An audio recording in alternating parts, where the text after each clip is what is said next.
And last one, direct coupling. Direct coupling, you see, between two amplifiers, I use no element, I use a simple wire. I use a simple wire between the two amplifiers. That is direct coupling. And this direct coupling, sometimes it may work, sometimes it may not work. So when you want to isolate the two amplifiers, direct coupling is not good because both the amplifiers are connected. So if you change VCC of this amplifier, it will affect the VCC of this amplifier also, because there is a contact between the two amplifiers. It is used only when low amplification is done. Otherwise, I am not going to go for direct coupling. Direct coupling will have an impact on the behavior of all the amplifiers. So further, coupling devices such as transformers and capacitors cannot be used at low frequencies because the size becomes very large.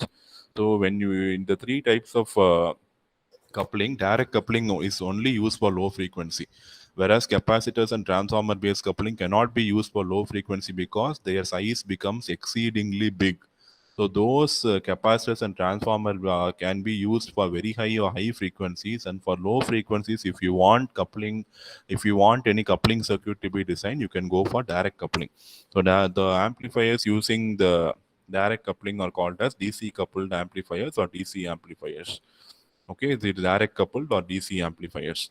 So how I again reiterate whatever point I said, whatever amplifier, how much importance you are giving for amplifier design, the same importance has to be given for the coupling network design also, because only this coupling circuit will ensure effective transfer of power from one stage of the amplifier to the second stage.